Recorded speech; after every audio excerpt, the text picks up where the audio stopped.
За эрхэм хүндэт үзэгч сонсогч та бүгдийнхээ энэ өдрийн халуун амар мэндийг айлтгах мэдчилээ. 107 радио болон орон нутгийн телевизтэй хамтаа эрхэм үзэгч сонсогч та бүхэндээ баярлалаа.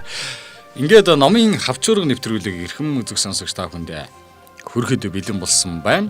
За бид бол нүүдэлчин монголчуудын эртний хотууд гэсэн сэдвүүдээр бизнесийн удирдлагын докторант Бадарчин Отхоо багштайгаа хамтарч нэвтрүүлгүүдийг цуврал нэвтрүүлгүүдийг хүргэж мэдэхгүй зүйлээ асууж ингээд Монгол улсынхаа үүх түүх соёлоор хамтдаа аялсан энэ чинь 7 8 удаагийн цуврал дугаарууд та бүхэнд хүрээд ийхүү өнөөдөр бол төгсгөлийн нүүдэлчин монголчуудын эртний хотуудын тухай ярилцахад бэлэн болсон байна.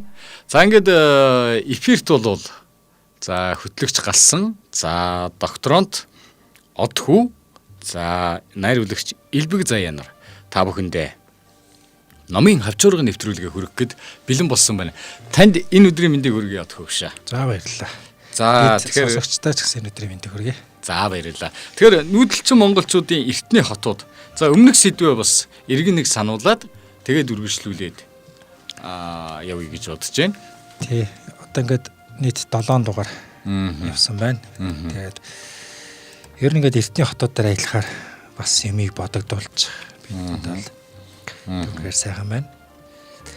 Өнөөдрийн сэдв бол Сардгийн хід буюу Цагаан хот, Сангийн хот хоёрын тухай яриад миний ингээд энэ ном маань ингээд өндөрлөж байгаа юм аа. Тий. Сардгийн хід буюу Цагаан хот нь Хинтийн нуруу оршдог.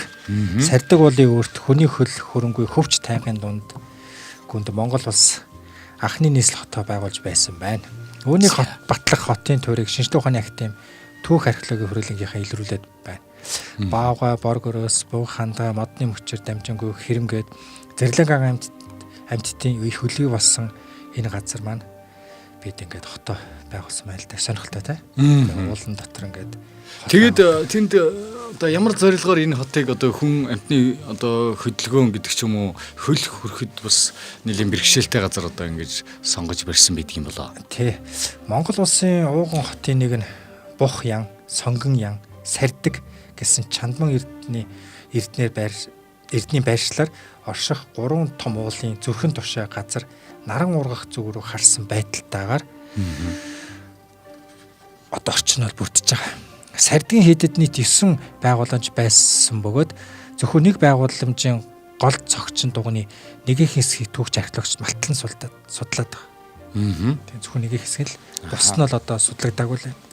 Тэгээ малтгын нөхцөл нь бол Сардгийн хідийн уламж малтгыг санаачлагч төслийн удирдах шинжлэх ухааны түүх археологийн хүрээлэнгийн захирал Эс Чулуун доктор бол хотын зархааны дэмжлэгтэйгээр дэмжлэг тусламжтайгаар Хинтийн нуруунд 2 жилийн өмнө эхлүүлсэн малталгаа нилээд өргөн хүрээтэй эхлүүлсэн байна.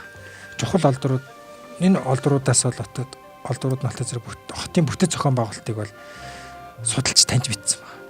Малталгаар 1700 үеийн өндөр гэгээн зан базрын үүсгэн байгуулж байсан төгс баясгаланд номын их хүрээ буюу Цагаан хот байрлаж байсан гэдэг нь бол судалгаагаар тогтоогдсон байна.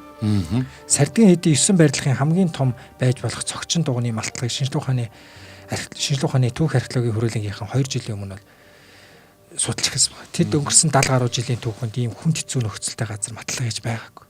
Энэ бол уулын орой дээр мод байгаа учраас яг тэгж юм л да. Мөн Монголын эрдэмтэн судлаач нар өөрсдөө бие дааж гадаадын судлаач хөрөнгө оруулалтгүйгээр анх удаага үндэсний том төслийг бол энэ хот дээр бол хэрэгжүүлсэн байна. Яасан мундгийн тий? 300 гаруй жилийн өмнө аглаг тайгаад шатаж устснаас хойш хүний гар хүрээгүй хийтийн туурийг малтан судалсан байна. Шатчихсан. Түүх археологийн хүрээлэн тэргүүлэн Богдхан музей, Улаанбаатар сургуулийн оюутан зэрэг 30 гаруй залуусуудын оролцоотойгоор малтахыг судалж байгаа. Тэгээд гол цогчин дугуун байсан газрыг хэд үгүй шаттаар ухаж байгаа ба 300 гаруй жилийн настай модыг энэ хотын туйрнаас бол зайлуулсан байна. Хэдэн мянган метр куб чулууг игнүүлэн кублэж шороог уулаа мэт хэрмэн гадна талд маш нэгтэн баавсан зэрэг эдгээр залуус маш их хүч хөдөлмөрлөл хийж ажилласан байна. Тэр модуудын бүгдийг байгаль дургасан модыг устгаагүй. Нэг ч модыг устгахгүйгээр өөр газар шилжүүлж суулгаад тэгээд хотыг бол одоо судалсан байна. Хотын тойр бол одоо бүхэлдээ одоо модоор хашаасан байгаа. Хашаан дотор овгор шорон далан байгаа нь сардин хийдэг тойрсон шорон хан хэрэм байсныг бол илтгэж байгаа. Шорон хан хэрмийн дотор талд 1.5 метрийн өндөртэй 2 м гаруй өндөр чулуун хэрэм байгаа нь тогтоогдсон. Шорон болон чулуун хэрмийн ойр очинд хатгай чулууг газар чигтгэж явган хүний зам тавьж байсан бас илэрсэн байна. Явган хүний замтай. Хэрмийн ханын чулууг байгалийн энгийн хатыг заацаар нь хаглах хатгат халыг нь гадагш харуулна нямбаа өрсөн байна. Ерөөсө байгалийн чулуугаар л өрсөн байна. Гадны хэсгийг шороогоор дилдэж өнгөлөөд цагаан өнгийн шохоогоор ботсон байна. Гол хэрмийг шороо дилдэж бариад түүнийг гадуур нь маш нарийн засан чулуугаар хэрмлээд чулуун дээр нийлээд зузаан цагаан шохоо түрхэж өнгөрсөн байна. Монголчууд цогт хунтайжийн цагаан хот, Эрдэнэбаатар хунтайж цагаан сайр хот байсан тойрыг бол мэддэг. Тэгвэл 17 дугаар зуунд хан хинтийн нуруунд байгаас өндөр гигant цагаан хот сардин хийдийг бол одоо тэр болгон хүн мэдээд байдаг. Хотын цагаан хэрмэн дээр сувраг босгосон байдалд улмөр бол олдсон байна. Суврагыг шинжилж үзэхэд Өөр хангай аймгийн Эрдэнэзун хийдийн цагаан сувраг хоттой ижил төстэй байна. Сувраг дотроос армнайлсан зүйлс яг хിവэр олцсон байгаа. Чулуун хэрмэн өндөр довжоо бүхий хаалга дотогч нэвтэрдэг зохион байгуулалт байгаа.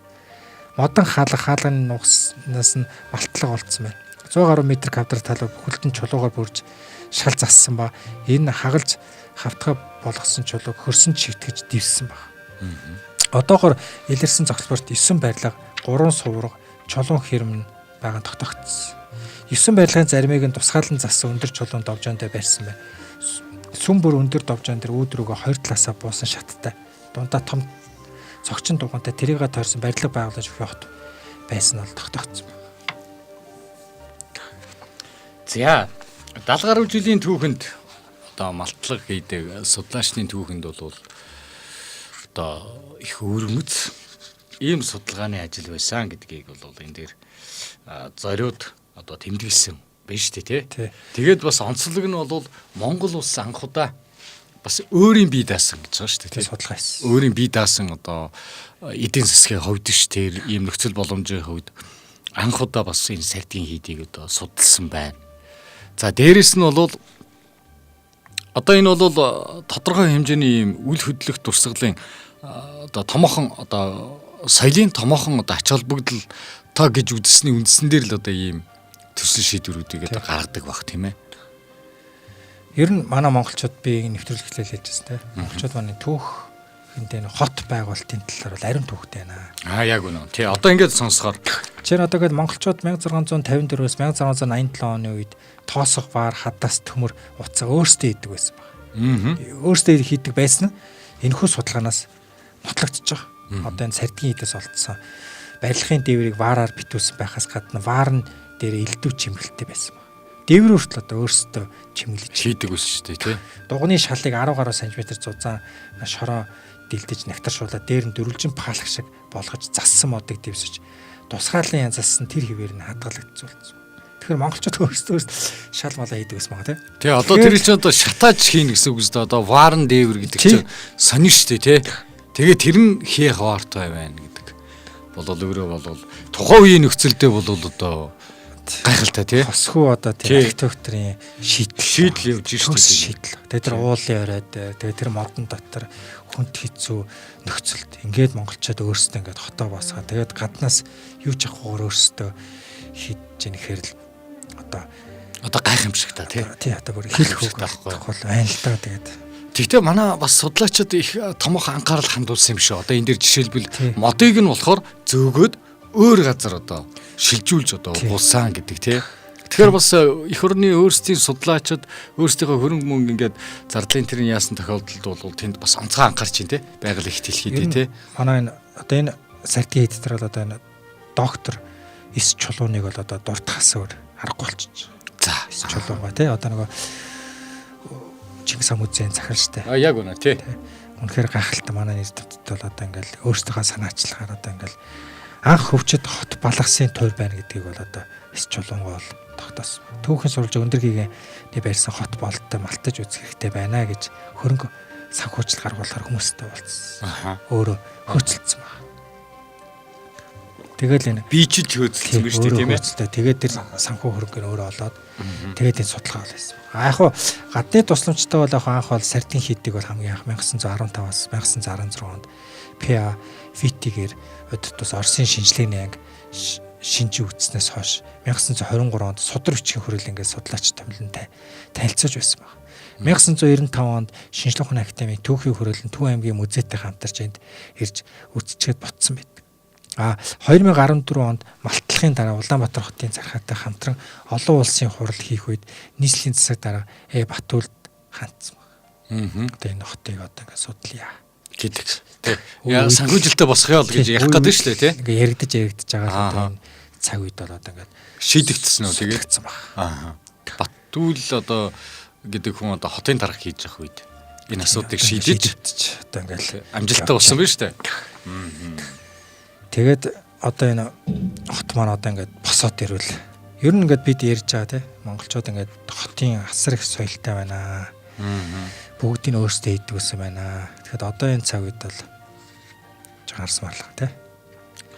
Нэг тэр хоёрт бол одоо жишээлбэл шинжлэх ухааны тийм ээ шинжлэх ухааны салбарт ялангуяа энэ малтлах хийж байгаа соёлтой холбоотой ийм нарийн юм дээр одоо тэр асуудлуудыг одоо үнэхээр хөөцөлдөж тэгээд энэ үр хойчтой үлдээх түүхээ болвол ийм үнэн бодитоор нь авч үлдэх гэсэн энэ оролдлогуудад гар бие оролцсон хүмүүсийг бас сайхан магтаж алдаршуулмаар байгаа юм тийм ээ. Одоо жишээлбэл та бол сая хэлж штэ чулуунгой гэл тий. Тэг Батүлийн үед ч гэсэн тий одоо тэр хотын дарга Батүлгой гэж ингээд хэлсэн. Тэгээд судар ичиг хөрөлөө хүртэл тухайн үед 1923 онд бас танилцуулж лээсэн байна. За тэгээд хойно 1995 Шинжлэх ухааны академийн түүхийн хөрөлөө Төв аймгийн музейтэй хамтарч бас ингээл хийж ирсэн байх шээ. Үе үедээ л тэгэл амжихгүй л яваад байсан. Тэгээд санхүү шийдэгдэхгүй. Тэгэхээр энэ бол одоо ингээд түүхийн одоо нэг хосгүй бүтээл. Тэгээ хосгүй бүтээл гэдэг нь бол гарцаагүй болчлаа.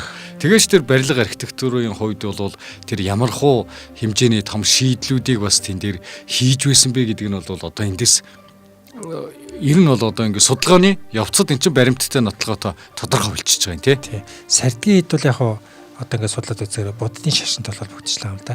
Буддын шашин гэж ярьснаас манайхан бол түүхэнд бол ярьдгийг энэ бол их маргантай сайд ба. Ааха. Би одоо ингээд ном уншаа судлахад за одоо яг янз манай түүхчд болохоор 1600 оны үед буддын шашин нэвтэрсэн л гээл. Монгол улсад тий. Монголын хүн ярьдаг канон дээр сардаг. Ингээд түүхийн судалгаа үзэхээр тэрнээс өмнө буддын шашин манад нэвтэрсэн байгаа байхгүй. Ааха. Тэгэхээр бас он цагийн үед бол бас эргэлзээтэй бас маргаан дагуулалаа. Би бол тэр эрт дээр үес өсвөлэл манайхаа ер нь буддын шашин нэвтэрсэн бол тэнд санал хэлж байгаа. Тэрнээс 1600 оны үед бол одоо манжууд Монголыг мөхөөхийн тулд шарын шашин нэвтрүүлсэн. Яг хоо тийм үзэл хандлагатай хүмүүс байдаг шүү дээ. Тэр бол жоохон өрөөсөл юм шиг санагдаад байгаа. Гэхдээ уурсаараа тий энэ зүгээр мэдгүй зүгээр таамаг ярьж штэ. Тий яг хоо ингээд судалгааны материал харахаар тийм байна. Тэгэхээр монголчууд бол ер нь буддын шашныг бол аль тэр 1200 оны үед хүртэл тэр хар хором хотны тойроос хүртэл буддын шашны олдсон л байгаа. За тэрнээс өмнөх одоо эртний хотуудын тал дээр та бүхэн ярьжсэн тийм. Ингээл олтоолоо. Тэгэхээр буддын шашин Монголд бол аль эртэл нэвтэрсэн байна л гэж л. Тэгээ он цагийн хувьд бол нэлээ урагшаа байх одоо магадaltaй байна шүү гэдэг нь бол одоо энэ археологийн олдууруудаас илүү их одоо энэ дээрс тодорхой харж болохоор тийм. Гэхдээ нэг ийм зүйл байдаг шүү дээ багшаа. Та энэтэй санал нийлэх үү?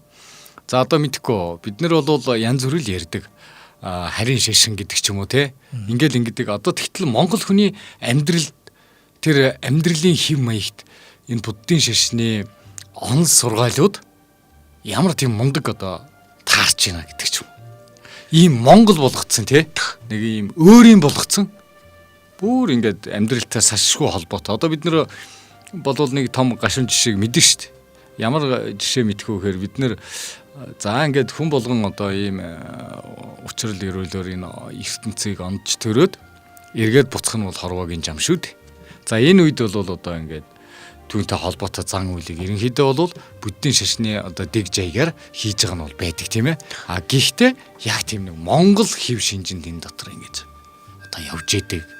Мэдээж уйдгаргүй нэгт ингээд нэрвэгдсэн ийм хүмүүсийг тэр тайтгаруулах тайвшруулах ямар тийм зав чөлөөгүй тэр шашны зан үйлүүд рүү ингэж яах гих мэт ийм зүйлүүд байж л байдаг тийм ээ. Тий одоо чи миний ном дээр дурдж байгаа шүү дээ. Буддын шашны олдор бол одоо хитааны үед л байсан ба.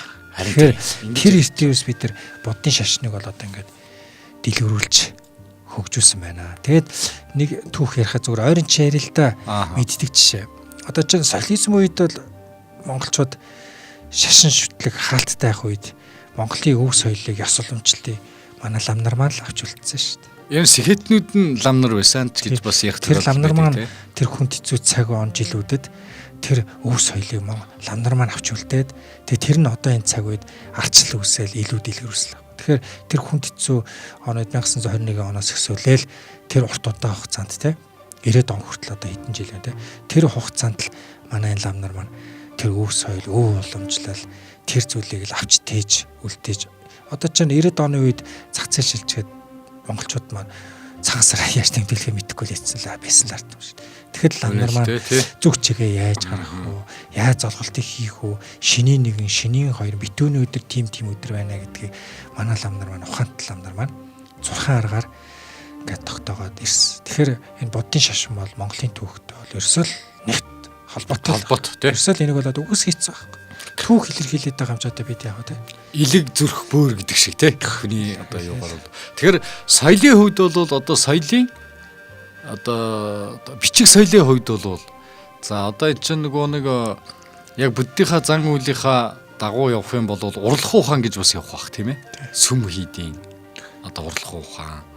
За тэгээд энд чинь уран зургийн ухаан энэ төр гэл өчнөө олон юмнуудыг дагалдуулж бас өнөөдрийг хүртэл хадгалж авч ирсэн. За одоо бурхны одоо тэгээр зурна гэж ярьдаг шүү дээ бид нэр тэгээр зурдаг, вирийн торгон үзүүрээр зурдаг гэл ингээл яддаг. Тэгээ энэ арга ч гэсэн одоо Монгол зургийнхаа аргатай асрах одоо ойртож очдөг бас ийм соёл нь одоо хүртэл байж л байна шүү дээ тийм ээ. Одоо тэгэл өндөр гигийн зан базрын бүтээсэн бүтээл дэлхийн ЮНЕСКО бүртгэлтэй гайхалтай бүтээлүүд одоо ингээл байж л шүү. Тэгэл одоо ганжуур дамжуур гэл одоо Монголын их хөлгөн судар тэнд дотор Монголын бүх одоо шинжлэх ухаан тэнд байж. Одоо манай төв номын сан тадрагдаж байгаа шүү. Тэгэхээр л одоо манай буддын шашин бол түүх гэдэг бол одоо нэгт холбогч нь яг үнэ.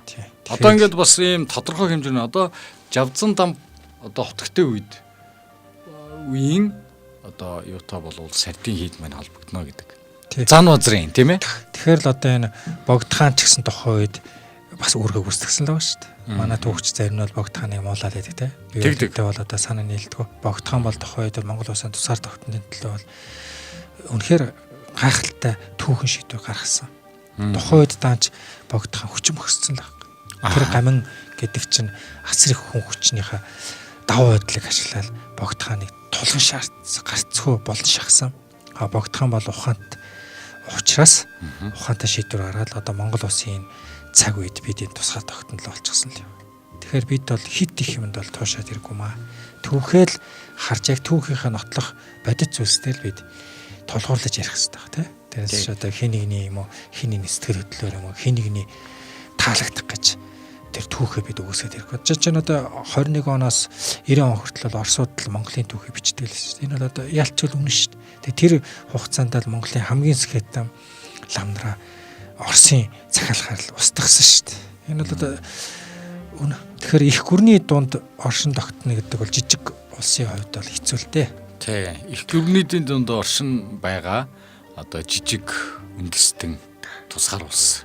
Завлан хүн амынхаа тоогоор жижиг гэж ярьж байгаа шүү. Тэрнээс чинь газар нутаг яг түүхийн хувьд бол бид бол агуу үндэстэн багхгүй. Магадгүй Орос хятадаас бид ах шүү дээ. Түүхийн хувьд бол.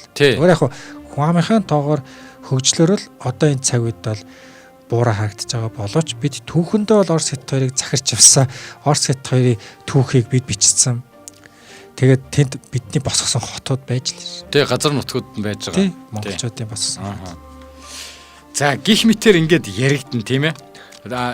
Энийний зүгээр нэг нөгөө талд нь ямар асуудал явагдаж байгаа юм гээд одоо отхуу доктортойгоо ингээд яриад за энэ нүүдэлч монголчуудын эртний хотууд гэ тийм. Энэ хотуудын тухай ярьж байхад одоо зүгээр нэг ийм хот байна, хотын тойр байна гэл ингээл ярьдаг тий. Тэгээ тэндээс тэр олдож байгаа идэвхтэй зүйлүүд тий. Тухайн үеийн одоо монгол хүний гэдэг ч юм уу энэ оюуны чадамж ертөнцийг үзэх үзэл гэдэг ч юм уу тий. Асар олон зүйлүүдийг одоо жишээлбэл хотын туйрнаас хотыг одоо эргэж судалснараа ойлгож болж буцаад ингээ харж болох юм боломжууд бол энэ дээр нь бол илүү их одоо том гүнзгий юм байна гэдгийг бол энэ нүүдэлчин монголчуудын эртний хотууд номыг одоо хоёлаа ярилцаж үзэгч сонсогчтой бас таны мэдхүү мэдээлэл хүргэж явах энэ явцдаа бол дэндүү сайн ингэж ойлгож байна л та. Жишээ нь одоо тус хотыг бол өндөр гэгийн зан базар төвдөөс буцаж ирсний дараа буюу 1654 онд Хинтийн хааны үрт Рибогийн жалийн буюу бүтнээрээ Рибогийн жаган дан шаад дувлын химээх сардгийн хийтийн их суурийг тавьсан баг.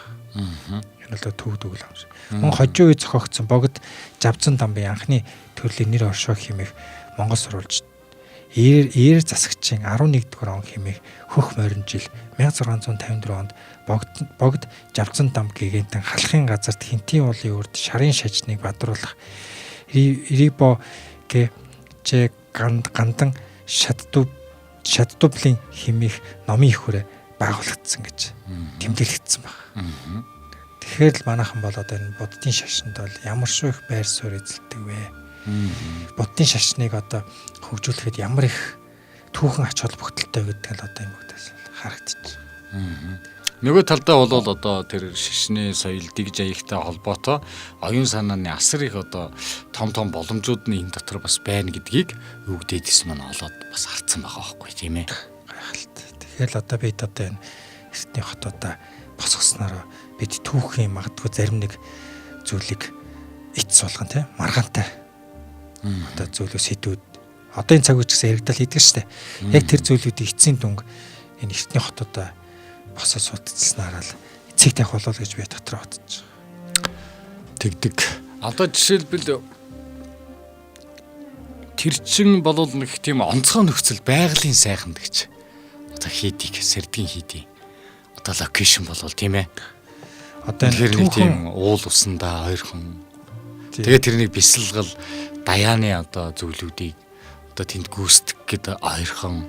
Тэр нь бол тэн дээр ч одоо манай монголчууд ч одоо бол нэг хөгжлийнхээ ер нь ямар шат руу яваад байна гэдэг асуудал бас байгаа. Тэр үед бол одоо энэ жанлуу цогцол гэдэг ч юм уу тийм ээ. Энэ номнуудыг бүр зохиодог байсан байгаа шүү дээ. Тийм ээ. Тэн чинь тэгээ уралхан ухааны маш том одоо суурин байсан ч юм уу. Мэдхгүй те. Гэх мэтэр одоо ингээд бүр юм цогц одоо шийдлийг тэнд одоо хийжсэн байна. Өхөн төрлөختний хот байгуулалтын түүхэнд хамгийн анх уулын өрөө дээр тайган донд анхны хот босгосны шүү дээ. Тийм байх. Одоо яг одоо эко цагийн тооллоос нь эко гэж бид нар ярьдэн шүү дээ. Одоо байгальтайгаа тийм натур амьдрыг л одоо хүмүүс чихээр тэр шиг одоо сүүлийн үед бүр тэр байдал бол нэлээд хүмүүсийн амьдрал руу бол нэвтэрч эхэлж штэ тий. Тэгээ энд бол хотыг босгоход ингээд судалгаанаас үзэх дандаа байгалийн чулуугаар хотыг босгоц байгаа. Ямар ч тийм байгальд халтай зүйл байхгүй. Одоо та дээр ярьсан штэ тий. Одоо нөгөө хөх тоосох гэж яриад байдаг тий. Тэр бол ховордоод байгаа гэдгсэн чинь ер нь яага ховордоод байгаа гэсэн чинь хүний биед их сайн бол таараа тий. Гэдэг ч юм уу тий. Тэгэхээр одоо тэр нь бол ийм гайхалтай л ийм л зүйлүүд байдаг юм байна л та. Ер нь монголчуудын хот босгох явцдаа гол олж илрүүлсэн зүйл нь бол хамгийн эко байгууламжийг бол барьдаг гэсэн баг. Эсвэл хүнд эко одоо бид нар ч ярьж байгаа шүү дээ. Хан хүртэл амьсгалдаг юм аа. Хүн ер нь дотоод орчны одоо нөлөө гэж хүмүүс хөвний эрүүл мэндэд аяг нөлөөлдөг шүү дээ. Сүүлүүд аяг судалгаа яригдэж байна тий. Будагнаас хүн хордож байна гэж хавтангаас хав. Тэгэхээр монголчуудын хот босгохдоо дотоод орчны тэр эрүүл байх тий. Ерсэл хангасан хотуудыг л босгосон баг. Би бол хөдөлгөжсөн байна тийм ээ. Одоо тэрийг бид мартцсан энэ цаг үед явна. Харсан ба тий. За тэгээ дараагийн хот нь болохоор зэрэг Сангийн хот. Манж амбан түүний төвшмөл цэргүүд байрлаж байсан Сангийн хот нь цэргийн бэхлэлтийн нэгэн адил дөрвөлжин хэлбэртэй жан цохиж хийсэн шаврын хэрэм байдаг. Хэрэм нь баруун зүүн өмнө талдаа олон хаалгатай дөрвөн болонтой алсын бараа харах асартай. Хэрмийн гадна талаар тойрсон гол түүгээр гарах модон гүртэй байсан баг. Ховд хот манжаас чөлөөлөгдсөн Сангийн цагаан хэрэм норж одоо зөвхөн эмтэрхий төрүүлсэн их түүх агуулсан Сангийн хэрмийг хол ойрын гадна дотны аяны хүмүүс нүд хужирлаж байх төдийдл баг. 1762 онд баригдсан тус бэхлэлт Манж амбаны яам байрладаг байсан баг. Тэгээд 1876-аас 1777 оны өвөл Ховд хотод очисон Оросын аялагч Ботаны. Одоо нөгөө та Ботаныг ер нь түүхэндээ манай Монголд ямар түүхэн тамижсан Алтай Тамбогтын Ботаны мөсөн. Яг үнэн тэрийг л нээсэн шүү дээ. Энэ Энэ аялагч маань одоо Ховд хотод очисон байна. тэр ч одоо замбараа дайрал очих байлгүй дээ бодвол баяр явах замдаа гэдэг шиг. Тий, тэгээ хотыг энэхүү бэхлэлтийг тойрсон худалдааны суурин хэмээн тодорхойлсон байна. Тус суурин гараад. Худалдааны хотын суурь. Тойр байна гэдгийг суурин байсан байна энэ тойр тий. Бэхлэлт манж амбан амьдрах бөгөөд түүний яам шорон сүмхийд тархны газраас барьсан. Замбрааг томгтын байгуулт байдаг. Мөн Оросын газар зүйч МВ Певцов 1878 онд Ховдод очих үед ханы өндөр нь 4.5 м байсан гэж бол тэмдэгсэн байна.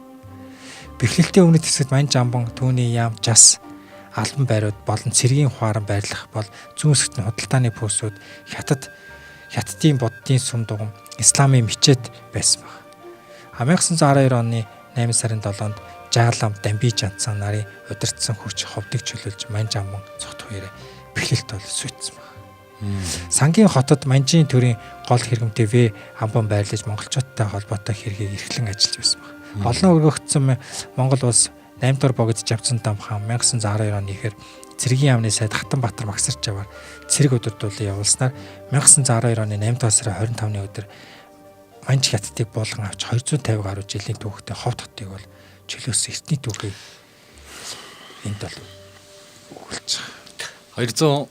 250. За ер нь бол манжид дарлуулсан он цаг бол одоо түүхийн хувьд бол үнэхээр одоо ас их урт хугацаа тий. Ер нь яг үнэхээр ингээд түүх судлаад үзэхээр за түүхэн сурах хүчтэй манжид дарлагдсан гэдэг яриад байгаа болохоос 200 гаруй жил Монголыг дарлаадсан юм байхгүй л. Мэдхгүй. Тийм л байх. Одоо жишээлбэл тий. Түүх судлаа. Зүгээр яг бид нар манжтай харилцаа холбоотой байсан л байна. Тийм манж биднээс тусалцаах үед авдаг. Харилцсан одоо ашигтай юм уу? Тусалцдаг. Одоо манжууд биднээс цэр зэвсэг юм уу дайны хувьд биднээс тусалцах байдаг. Би тусалдаг. Тэгээс бид манжуудад эзлэгдээ дарлагдаад байсан юм бол байх. Одоо тэр сүлд одоо түүх уншиж яхад тодорхойлох юм л да. За одоо энэ сангийн хэрэм байна. Сангийн хэрэм бол замбраагүй том газар нутгийг эзэлдэг шүү дээ. Ховд аймгийн тий. Одоо ингээд буян толын бүр хамгийн тэр доотлын айсав хүртэл замбраагүй том талбайтай шүү дээ. Тэгээд тэр нэг макет энтрийг харахаар одоо ямар ч их олон зүйл одоо тэн дотор байсан тий. Маш нарийн зохион байгуулалттай тэр хэрэм дотор босгочулсан нь л та тий. Ер нь бол одоо тэр макет нь байна. Тэ? Газар нь байна, тойр нь байна. Одоо эн чинь бас их том боломж одоо босгох гээд бол одоо жишээлбэл түүхийн ийм одоо гашуун ч юм уу ийм гашуун гэж ярина штэ тийм ээ. Одоо манжийн дарлал 100 жил гэдэг шиг ингээд явчлаа гэдэг. Одоо мэдээж нэг сайн сайхан талаа яаж байгаа юм чинь бас зарим нэг он цагийн эдрээтэй зүйлүүдийн хот тосгодог ч гэсэн бас босгох зайлшгүй шаардлага бол байх л байх тийм ээ. Тийм сангийн хотыг босгосноор бид манжид дарлагдсан уу дарлагдаагүй гэдэг чинь нотлох баримтаас гараад ирж шүү дээ. Тэгэх бах те нэрээ. Тэгэхээр бид дарлагдаагүй л те. Зүгээр яг манжуудтай харилцаа холбоо тогтоосон харилцал би биендээ тусалдаг л байсан баг.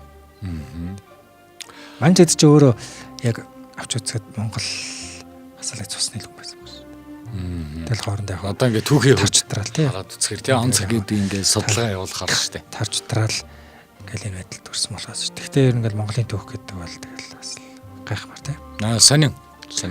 Одоо төвд доктортойгоо анх уулзаад битэрийн нэг ярьжсэн санаа байдаг тий. Ер нь одоо энэ хот тосготыгоо ер нь ингэж босгоё. Бүтээе. Эргээд нэг ингэчвэл мэдээж одоо тодорхой хэмжээнд бол Монгол улсын одоо эдийн засаг гэдэг ч юм уу те дэмжихэд одоо нэлээд бэрхшээлтэй байх. Хэрвээ босгочих юм бол бид нэр маш их олон янзаар одоо өөрсдийнхөө өөх түүхийг бол дэлхийд дахин авал суртаж чалж одоо хамгийн ихэнд бол чадах юм. За хоёрдугаар асуудал бол юу вэ гэхээр ер нь одоо өнөөдөр бол энэ Монгол улсад тулгамдаад байгаа энэ янз бүрийн одоо эрүүл мэндийн шинжлэх ухаантай холбоотой энэ асуудлууд, за түүнтэй холбоотой хөрөнгө зардлын асуудлуудад бол тодорхой хэмжээнд үн цэнийг бол одоо бий болгох одоо боломжууд бас харагдаж байна гэдэг байдлаар тий. Ингэж одоо бас яригчл байгаа юм л да. Тэгээд одоо ерөөсөө нэг үндэслэлгүй зүйл ерөөсөө байхгүй байгаа. Одоо ингээд нүүдэлчин монголчуудын эртний хотууд гээд хоёлаа ингээд ярьлаа. Тэгээд тэр дотор нь олдсон тэдэн онд ийм судалгаа хийж ин за түүнээс олдож байгаа баримт материалууд нь ийм байна гэдэг энэ тодорхой тийм ээ. Тодорхой юмнууд нь их байна. Харин зүгээр ийм газруудаа нээчээд бид нэр тэр газраас илэрсэн одоо жишээлбэл олдуур гэдэг ч юм уу тийм ээ. Энэ юмнуудаа хэр сайн хамгаалж хайрлаж авч их орондоо үлдэж чадж байгаа вэ гэдэг бас анхаарах хэрэгтэй асуудлын нэг болчиход байгаа тий.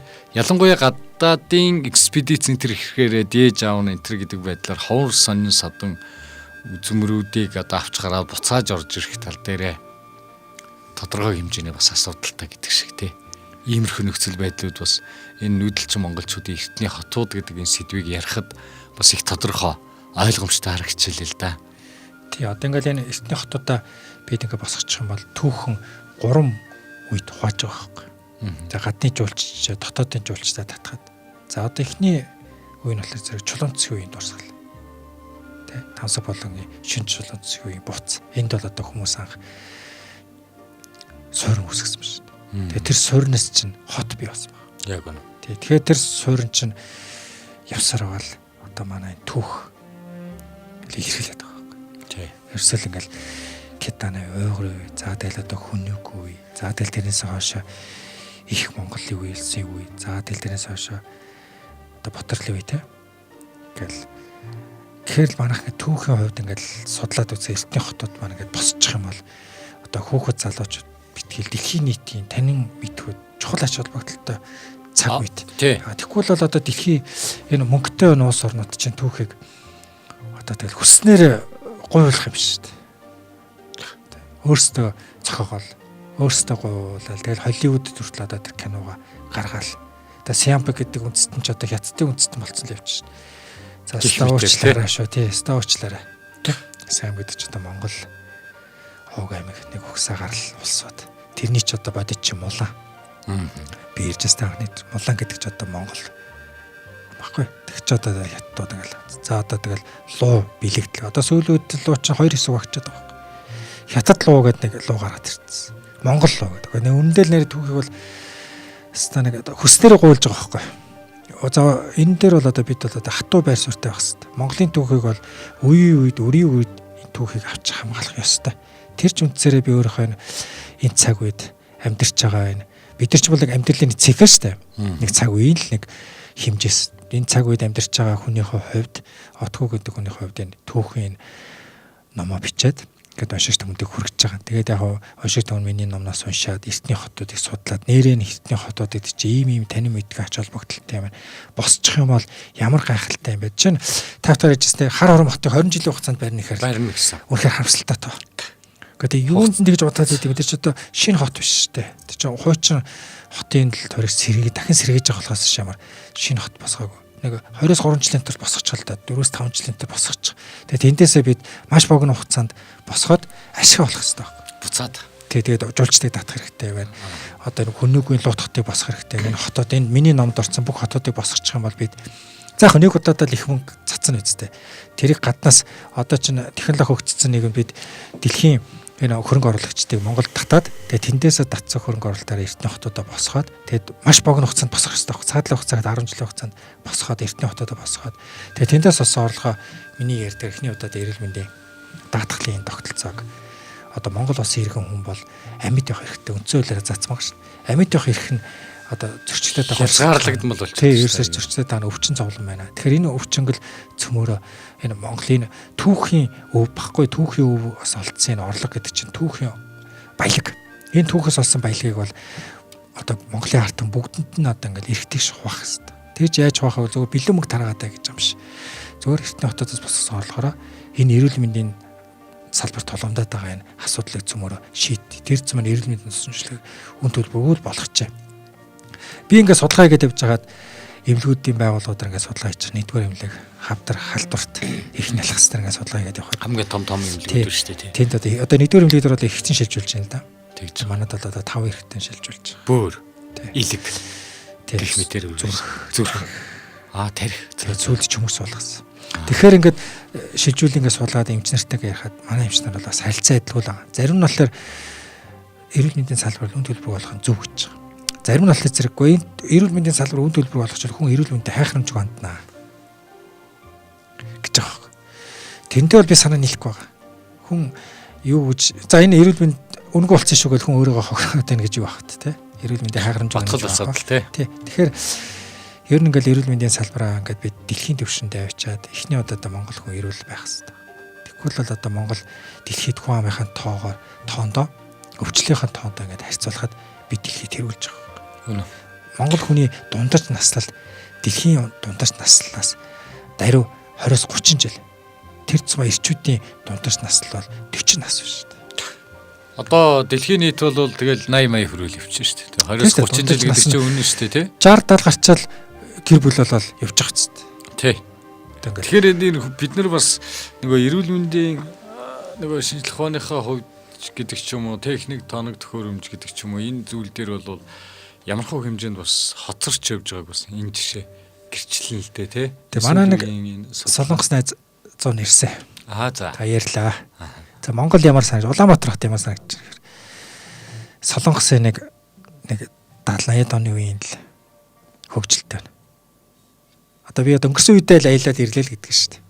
Тэгэхээр Солонгосын яг тэр 70-80 оны үеийн хөгжил одоо бидний цаг үйл байна. Тэгэхээр хөгжлийн ямар хоцрогдолтой байгаа нь л одоо энэ ярьж байгаа. Жишээ нь одоо ингээд эртний хотууд гэж бид ярьж байна. Хот байгуулад бид хотын соёлтой байсан шүү дээ. Аль 2000 жилийн өмнө хоттой байсан байна. Хотын соёл 2000 жилийн өмнө байсан байна. Тэгэхэд одоо энэ цаг үед амьдарч байгаа хүмүүсд хотын соёл, ахуйн соёл бол одоо манай Монголд бол бас энэ тухарц сэдв. Одоо энийг бол одоо соёлын яам хэрвээ сонсч ивэл соёлын яамны холбогдох улсууд бол сонсч ивэл энэ төр анхаарах хэрэгтэй. Иргэдээ одоо соёлжуулаач. Монгол улс ингээд аялал жуулчлал гадны жуулчд ингээд ирэхээр хамгийн бүдүүлэг соёлгүй арт монголчууд л шүү дээ. Адаглал Улаанбаатар хотод нийтийн гудамж талбайд бие зүү авчиж чаддаг. Нус царай хаа хамаагүй хайн, бохоо хаа хамаагүй хайн, шүсээ хаа хамаагүй хайн, тамхиа хаа хамаагүй хайн. Тэгээ шаардлагатай хахаар ойлгохгүй. За тэгээ сүүлийн үед одоо самар ургасан. Самар хүмүүс их төвж जैन. Тэгэл Улаанбаатар хотоор ингээл ус утчаад тэгэл уул эрүүл ахын хувьд гэртээ очиод гараа сайхан ариутгаад уугаад ариутгах чадах тэр самар чөмрөө. Тэг чинь л гудамж салбаад явж байгаа л бохир гараараа самараа чөмөл. Тэгэл тэр чөмссөн самрынхаа ясаа хайчиж байгаа. Тэгээ би нэг саяхан нэг залуу бас нэг 60 гарсан юм хоёр яс самар чөмөө хийж би шаардлага тавьж байгаа хгүй эргүүний хувьд. Та одоо ингээд битээ самарын ясаа хаяач надад чинь хүн цэвэрлдэг юм аа. Тэгээ эн чинь бидний гэр бидний хочууд ихээр хэв нэг самарын ясаа хайчаа яваад гэж байгаа. Их одоо тэр хүний хувьсар тийм ээ те. Тэгээд нэг залуу болохоор зэрэг энэ чинь шууд түгэ идчихдэг гэж. Үгүй шүү дээ. Тэр доторх чөмгийн шуу идчих жоохтоос гаднах хальсыг нь шуу иддэг баг. Тэгэл одоо ингээл манайхаа нэг хувьсрын бол үнэхээр бас хоцрогдсон, дорооцсон байна. Тэгэхээр одоо соёлын яам бол одоо нэрэгдээ энэ ахуйн соёлын талаар жоохон сурчлагаа явуулмаар байна. Ададад атоос нийтийн тээвэр суухад цүнхээ үүргэвчээ урдаа бариад ормоор байгаа байхгүй. Тэг чи үүргэвчтэйгээ ингээл заах хүүхдүүдийг бол ойлгоно. Бага насны хүүхдүүдийг бол амжилт хүүхдүүд бол ойлгоно. Одоо ингээд насан турш улсууд маань ингээл 90 юм гэлтгүү хөгшин залууг бол одоо ингээл цүнхээ өрөөл орох юм. Тэгээ тэнд чи одоо тэгэл цүнхээ өрсөн хүн ямар ах вэ те. Тэгэхээр гадны жуулч Улаанбаатар хотод ороод нийтийн тээврээр үргэлжлүүлж байгаа шүү дээ. Тэгээд тэд нар чи Монголын соёлыг хараад эх орондоо очиод ярьж байгаа шүү дээ. Монголчууд гэдэг чи одоо тэгэл гарцгүй газараа гарч जैन. Хаа дуртай газараа хог хайж जैन. Тэгэл цүнхээ өртөл одоо ингээл атуусан суугахтаа үрээд орж байгаа. Бас дэндүүл нэрэ 2000 жилийн өмнөх тэр соёлоосоо бид одоо энэ цаг үед хоцорсон яваад байгаа. Аль 2000 жилийн өмнө хотоо босгоод хотын соёлыг бүтээсэн хэрнээ. Одоо энэ цаг үед амьдарч байгаасаад хотын соёл бол одоо үнэхээр хэцүү те. Хэцүү байна. Тэгэхээр эх орны иргэн бүрээр гадаадын жуулчид гэдэг ч юм уу гадны одоо улсууд бол эх орны иргэн бүрийн үйлдэлээр тэр эх орныг нь таньж мэдж байгаа. Хүний хөгжлийг нь харж байгаа гэдэг байд талаасаа за нэг үе бодвол одоо бас гайгүй үлж байгаа юм уу да гэж бодогдмоор. Гэхдээ хүн болгон өөр өөртөө л эзэн шүү дээ. Өөр өөртөө эзэн болох ёстой. өөрийнхөө үүрэг хариуцлагыг ухамсарладаг байх ёстой. За энэний дараа л бас үр дүнгууд жишээ нь би гарч ирнэ шүү дээ, тийм нэг 3-7 хоног мөлөө дээ. Дугуй цагаан руу алхсан. Найзтайгаа. Тэгэхэд монголчууд ингээд хунцар сав хайжаад гадны жуулчин уулын спортоос явдаг хүн тэр хогийг түүгээ явж байгаа. Харсмар тий. Хогийн түүгээ ингээд гадаадын хүмүүс жуулчин монголчуудын дарсан хогийг ингээд түүгээ явж байгаа байхгүй. Тэгээд айтайхаа уутанд ингээд ялгаад хийчих байхгүй юу. Гадаа манайхан бол одоо ингээд хунцар сав чихэр мэхэр цаас мас ингээд холио хийчдэг бол гадны жуулчин бол тэхгүй байхгүй. Ингээд ялгаад англиад нэгсдэ бидэрт тэр гадны жуулчин соёлыг заагаад шүү дээ. Яг үнэ үйлчлэр хансуур гохгүй одоо ингээл бид нар ч бол ингээл богдуул руу ингээл алхах чинь Улаанбаатарт байгаасаа тий богдуул ингээл энэ дөрөв уул руу гарах чинь л та. За яг хөө зарим нэг жоохон хорд хүч сайтай машинтай усууд нь бол хойшоо одоо асар тайрхан ч юм уу замныхаа бартад заадаг хараад за энэ хөвчлэн богдуул руу л алхаж байгаа амралтын өдрөөр за жингэлтэй мэгэлтэй хал. Тэгэхэд л ингээл явж байхад ингээл хансмар дүр төрхөөл харагдаж байгаа. Гадны жуулчид ингээл явж байгаа хүмүүс нь Монголын тарсан цэвэрлэл. Тэгээ бидэнд нэгснэ хотын соёлыг заагаад байгаа. Тэгэхэд бид чинь хотын соёлтой 2000 жилийн түүхтэй хэрнээ харсмар тий. Харамсмар. Чи Европод чинь 1700 1800 үед айгу бүдүүлэл хийсэн шүү дээ. Тэр хотын тэр Европын хотын тэр ингээ байшингийн архитектурыг харахаар бие зассан тэр ялгацаа гол руугаа далаа руугаа хийдэг гэсэн. Тэгж хийдэг гэсэн. Тэгэхэд монголчууд үгүй байсан. Тэр хотын соёл монголчууд хэдэн мянган жилийн хугацаанд байгальд ээлтэй маягаар хотын авч явдаг гэсэн баг шүү. Тэгэхэд өнөөдөр тэр бурангуй хөгжлөг байсан Европын ард түмэн өнөөдөр монголчуудад заагаад байгаа байхгүй. Айгу бүдүүлэг байсан шүү дээ. Европын түүхэн хотуудын тэр судалгааг үзэхэд тэгэхэд монголчууд айгу түүхтэй байсан. Би бас сүүлдэх нэг мэдээлэл уншижсэн юм л да. Энэ бас гадны орон. Ерөөсө хогоо дахин боловсруулсаар гад бүр дахин боловсруулах хоггүй боллоо гэж. Тэгээд тэр хогоор болохоор тэрийг юу яадаг гэсэн юм бэ? Эрчим хүчийн тэр үйлдвэрлэдэг те.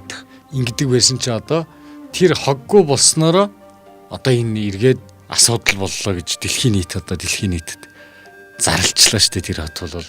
Тэр манайх бол одоо хогоо яагээд байгаа те. Тий. Тэр баялгаа яагээд. Яаж одоо энэ хогоо одоо хошоо одоо манайх бол ландшафт те.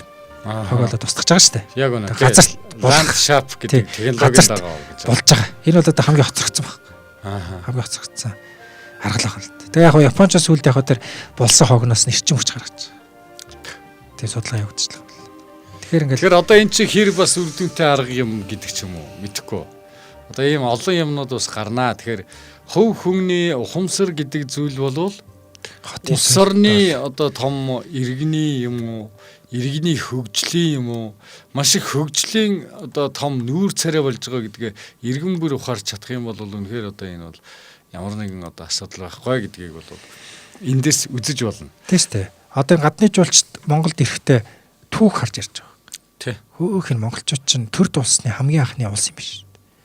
Тэр түүхийг харж ирсэн гадны жуулчд Улаанбаатар хот орж ирэл. Нөгөө нэг сайхан сэтгэл байхгүй болж байгаа. Нөгөө л нэг сигналдаал тий замын хөдөлгөөний соёлгүй хадгалал годамж талууд бие зөө авч чадахгүй. За тэгэл ахын соёл гэх юм бол одоо манад одоо бүр 0 одоо ахын соёл одоо манад яриач хэрэггүй. За тэгэл одоо бие авч явж байгаа. За тэгэл гадны жуулч харж байгаа шүү дээ. Тэр соёлыг тэр түүхийг харж ирчээд Монгол гэдэг чинь агуу үндэстэй юм ингээд ирээд Улаанбаатар хотыг хараад тэгэл эдэр чинь тэгэл ямар ч сэтгэлтэй боцсон. Тэгэл эдэр чинь гадаад их орондоо очиод тэр улсууд Монголын талаар ярина шүү дээ. Өө монголчууд гэдэг чинь тий бас хэцүүхэн талаар яригдах бах та. Тэгэхээр иргэн бүр цөмөөр ийм сайхан түүхтэй. Би сайн номдоо дурдлаа тий. Чулуун зэсгийн үеэс эхсүүлэл монголчуудын суурин гэдэг юм чинь үүсгэсэн байна. Тамсаг булангаас олдсон шинэ чулуун зэсгийн бууц байна. Энэ нь бол одоо он цагаар ярих юм бол 40 мянган жилтэй холбогдож байгаа. Тэгэхээр 40 мянган жилийн өмнөөс анх суурин үүссэн ийм их түүхтэй ард ингээд соёлтой байцгаая.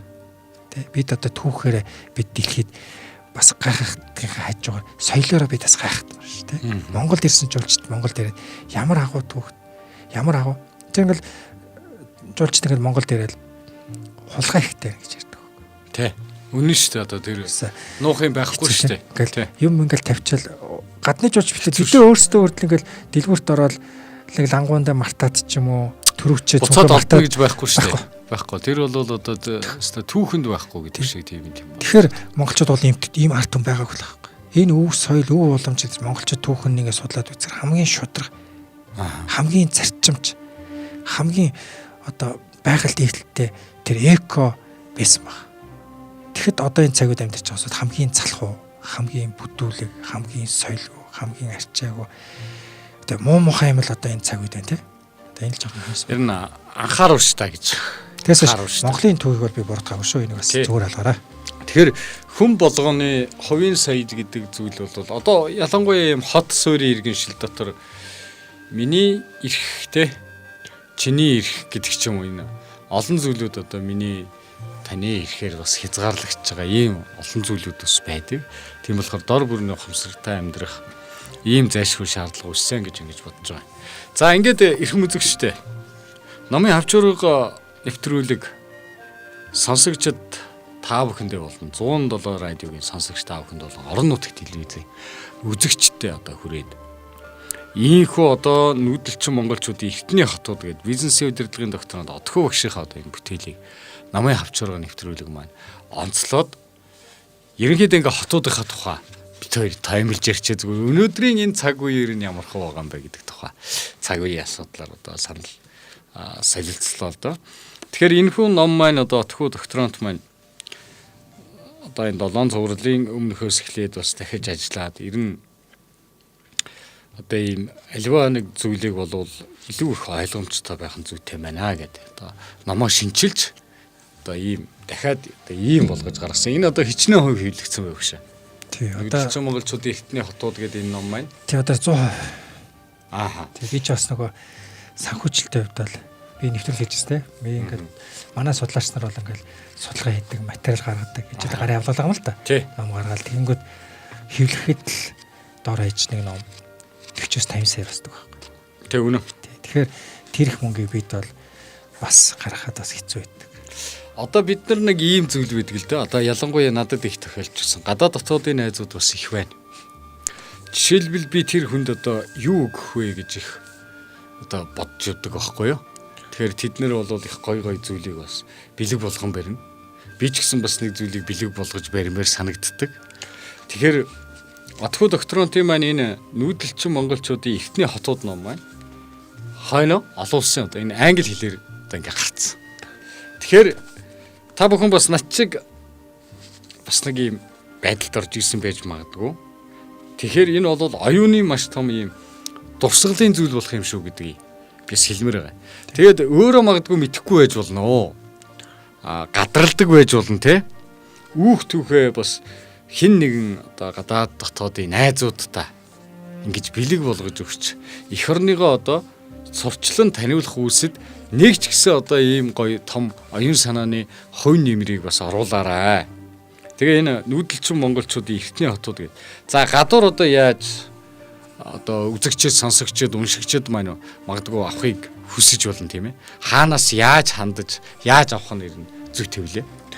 Би бол интертэй бол интертэй. За интер номоор бол авч болох юм байна тийм ээ. Яг миний пэйж хуудасаар бол надтай бол. За тэгэхээр таны пэйж хуудасаа бас бадарч чадах уу гээл.